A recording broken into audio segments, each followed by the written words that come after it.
हरे कृष्णा दोस्तों, मैं दीपांशु स्वागत करता हूं आपका सीजीपीएससी व्यापम में। पूर्व कलेक्टर, जी हां, पूर्व कलेक्टर ने मुख्यमंत्री भूपेश बघेल पर 4.5 साल युवाओं के भविष्य को बर्बाद करने का गंभीर आरोप लगाया है।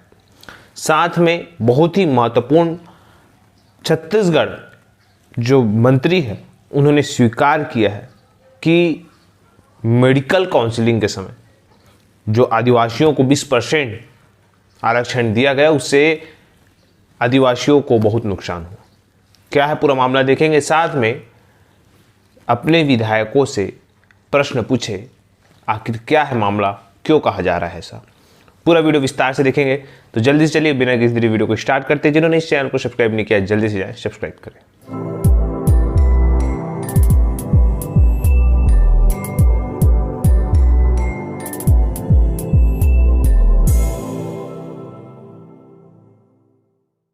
तो देखिए, सबसे पहले वीडियो को स्टार्ट करने से पहले बात करते हैं पूर्व कलेक्टर की। जी हाँ, ओपी चौधरी सर के द्वारा सीएम भूपेश बघेल के ऊपर बहुत बड़ा आरोप लगाया है और उस आरोप में कहा गया है कि उन्होंने 4.5 साल युवाओं के भविष्य को बर्बाद किया है। आगे आप क्लिप देखिएगा, क्लिप के बाद मैं आपसे मिलता हूँ और तब तक आप उस क्लिप को देख के समझिएगा और तर्क करिए क्या जो आरोप है वो सही है या गलत। आप क्या समझते हैं नीचे कमेंट करके बताइएगा जरूर। तो चलिए उस क्लिप को पहले देखते हैं। भूपेश बघेल जी गांव, गरीब, किसान, मध्यम वर्गीय परिवारों के बेटे बेटियां एक बेहतर भविष्य के सपने के साथ प्रतियोगी परीक्षाओं की तैयारी प्रारंभ करते हैं, लेकिन आपने पिछले 4.5 सालों में जो अन्याय अपने शासनकाल में किया है उसकी दास्तान मैं बताने जा रहा हूं।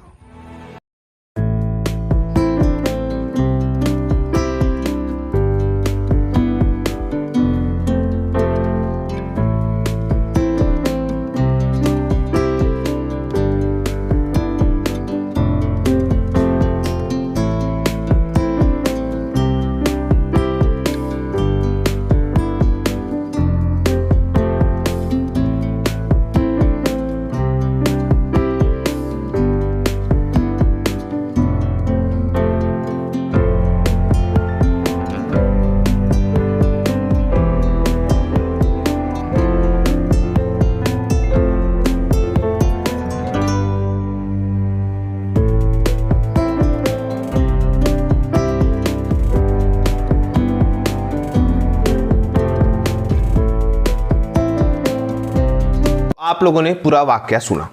इसके बाद एक पत्रकार ने, जो मंत्री है खाद्य मंत्री अमरजीत भगत जी, उनसे जो है आरक्षण पर सवाल पूछा कि क्यों सरकार जो है भर्तियां नहीं कर पा रही है, रुकी हुई रिजल्ट है वो जारी नहीं कर पा रहे हैं। तब मंत्री जी ने क्या जवाब दिया, साथ में आदिवासी आरक्षण पर जो नुकसान हुआ आदिवासियों को उस पर मंत्री जी ने क्या कहा, उसका भी आप क्लिप विस्तार पूर्वक सुनिए। छत्तीसगढ़ में आरक्षण बिल विधानसभा में पारित होकर के राज्यपाल के दस्तखत के लिए गया हुआ है।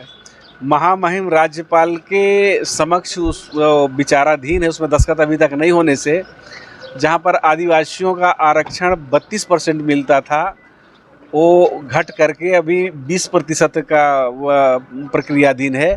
और कई जगह चूँकि अभी प्रक्रिया चल रहा है इसलिए उसमें भर्ती वगैरह सब रुका हुआ है।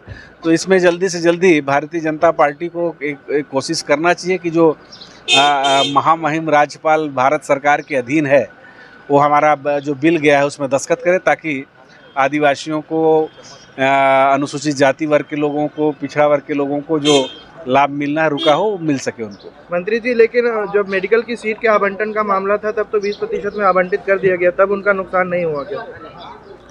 नहीं देखो, नुकसान तो हुआ है। नहीं देखो, नुकसान तो हुआ है तब भी। नहीं देखो, नुकसान तो हुआ है तब भी। अगर किसी को 32 से 20 मिलेगा तो नुकसान तो है, और हम तो पक्षधर हैं कि 32 उनको मिलना चाहिए। और उसके लिए हमने विधानसभा में बिल भी, बल्कि पक्ष विपक्ष सब लोगों ने सर्वसम्मति से उसको पारित करके भेज भी दिया है।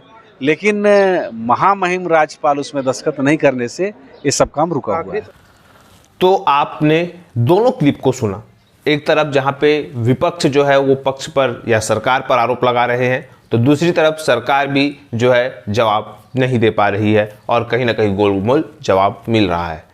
एक दूसरे के ऊपर आरोप और प्रत्यारोप के चलते नुकसान अगर हो रहा है तो सिर्फ और सिर्फ बेरोजगार युवाओं का हो रहा है। बेरोजगार युवा किसी भी वर्ग का हो, चाहे वो एसटी हो, एससी हो, ओबीसी हो, सामान्य वर्ग का हो, जो नुकसान है वो हो रहा है। इसी बीच जो आदिवासी जो हितकार है बोल सकते हैं, आदिवासियों के आरक्षण के संबंध में बहुत सोचते हैं और उनको आगे बढ़ने के लिए हमेशा उनको मोटिवेट करते हैं, उनके द्वारा कहा भी गया कि आप लोग अपने अपने जो विधायक हैं उनसे पूछिएगा कि आप लोग क्या जो पिटीशन है उसको सुप्रीम कोर्ट में ट्रांसफ़र कर रहे हैं क्या। इसके पीछे कारण ये है कि अगर आप सही हैं तो आप सुप्रीम कोर्ट जाएंगे, अन्यथा सुप्रीम कोर्ट में जाने से बड़े बड़े वकील होते हैं और वहाँ पे जो केस है वो खारिज हो सकता है। इसी वजह से सभी अभ्यर्थियों को बार बार यही कहा जा रहा है उनके द्वारा कि आप अपने विधायकों से फ़ोन करके या जाकर पूछिए कि आप लोग आरक्षण पर क्या कर रहे हैं और आरक्षण पर जल्द से जल्द जो है एक फैसला करें, चाहे वो विधि सम्मत हो या आपके हिसाब से 76% हो, जैसा भी जो है सरकार को लगे, लेकिन सरकार क्लियर रुख करे। जिस प्रकार से तेलंगाना सरकार जो है वो सुप्रीम कोर्ट गई कि उन्होंने राज्यपाल के खिलाफ कि उन्होंने विधेयक को रोक के रखा है, क्या छत्तीसगढ़ सरकार जाएगी नहीं जाएगी, इस संबंध में उन्होंने विधायकों से प्रश्न करने के लिए अभ्यर्थियों को कहा है। तो आप लोग देख सकते हैं किस प्रकार से छत्तीसगढ़ में आरक्षण पर अलग अलग जो मंत्रियों के द्वारा, खुद मुख्यमंत्रियों के द्वारा जो है वो कहा जा रहा है कि भैया 50% है, लेकिन हम 50% पर भर्ती नहीं कर सकते क्योंकि इससे आदिवासियों को नुकसान है। जाहिर सी बात है आदिवासियों को नुकसान है, परंतु इसका उपाय क्या है ये शायद है। कोई बोलता है कि नहीं हमें इतना % आरक्षण चाहिए, कोई बोलता है नहीं हमें उतना % आरक्षण चाहिए। जब तक अभ्यर्थी एकमत नहीं हो जाते तब तक इसका एक सॉल्यूशन आना मुश्किल है, क्योंकि जाहिर सी बात है जब एकता नहीं होगी तो बोल सकते एकता पे ही बल होता है।